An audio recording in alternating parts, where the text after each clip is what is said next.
2023-ի հոկտեմբերից Արցախից Անուշ Ղավալյանը չի օգտվել տեղահանված անձանց համար նախատեսված սոցիալական աջակցման և բնակարանային ապահովման ծրագրերից։ Պետությունը չի համարում նրան այդ ծրագրերի շահառու։ Ամեն ինչ սկսվեց նրանից, երբ 2022-ի դեկտեմբերի շրջափակումից հետո Երևանում գտնվող Անուշը չկարողացավ վերադառնալ Արցախ։ 2023-ի տեղահանությունից հետո նա ընտանիքի հետ դիմել է միգրացիայի և քաղաքացիության ծառայություն։ Ընտանիքի բոլոր անդամներին գրանցել են, բացի իրենից։ Այն ժամանակ SMS էր գալիս, հաղորդագրություն էր գալիս, որ ձեր տվյալները ներառվել են եւ այլն, եւ բոլորին եկավ ու իմը չեկավ։ Ես ներկայացա երկրորդ անգամ ու ինձ ասացին, որ մենք հատուկ ցանկ ունենք, ցուցակ ունենք բլոկադայի ժամանակ Երևանում մնացածների եւ մեկ այլ ցանկ, ովքեր հենց Արցախից են դուրս եկել այդ օրերին սեպտեմբերից հետո։ Երկրորդ անգամ գրանցվեցի, կարծես ամեն ինչ նորմալ էր, բայց նորից ես ոչ մի ցանկում միասնական սոցիալական ծառայության կողմից իրականացվող ծրագրերի ոչ մի ծրագրում չներառվեցի։ Միգրացիայի և քաղաքացիության ծառայությունը դեռ ուսումնասիրում է Անուշի գործը։ Նրանց պատասխանի համաձայն տեղահանվածների շտեմարանում ընդգրկվում են միայն այն անձինք, որոնք 2022-ի դեկտեմբերի 12-ից հետո եղել են Արցախում շրջափակման մեջ և դուրս են եկել 2023-ի սեպտեմբերի 24-ից հետո։ Այն դեպքում, երբ անձը Հայաստանի Հանրապետությունը տեղափոխվել մինչև 2022-ի դեկտեմբերի 12-ը, այսինքն մինչև շրջափակումը, վերջինիս ծառայության կողմից վարվող տեղահանված անձանց տվյալների շտեմարանում հաշվառվելու իրավական հիմքերը բացակայում են։ Հետևաբար, տեղահանված անձանց շտեմարանում ընդգրկվելու համար անհրաժեշտ պայմաններին չհամապատասխանելու դեպքում ձեր տվյալները չէին կարող ներառվել տեղահանված անձանց շտեմարանում։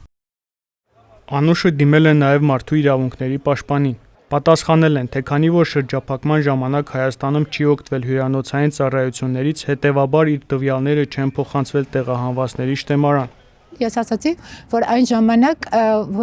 ընկերների ու հարազատի տան եմ մնացել ու ես անընդհատ մտածում էի վերադառնալու մասին, այդ իսկ պատճառով տենց մշտական բնակության բան չեմ ընտրել, որովհետև այն ժամանակ աշխատում էի Արցախի պետական մարմնում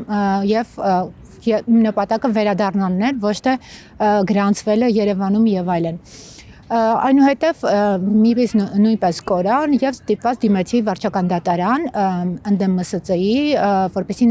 ներառվի իմ տվյալները եւ տան փոխհատուցում։ Դատարանների ծանրաբերվածության պատճառով այս գործը դեռ երկար կքննվի։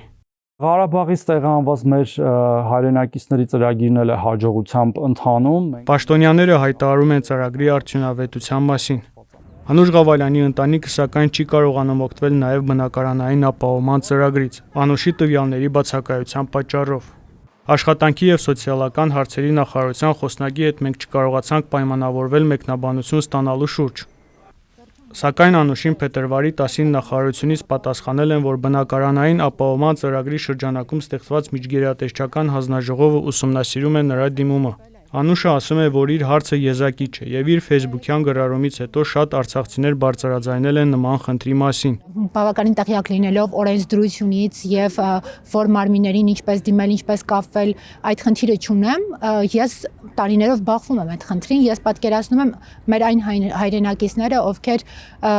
ովքեր չեն կարողանում կապի դուրս գալ եւ այլն, այդ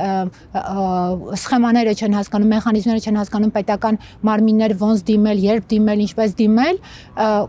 այդ հայրենակիցների ճակատագիր, եթե իմ դեպքում եմ այսպիսի մեծ խնդրի առաջ կանգնած, ես պատկերացնում եմ մեր հայրենակիցների իրավիճակը։ Վերջին տվյալներով մոտ 25,000 բռնի տեղահանված ընտանիքներից բնակարանային ապահովման ծրագրի վկայական է ստացել 4404-ը, վկայականը իրացրել է 1936-ը։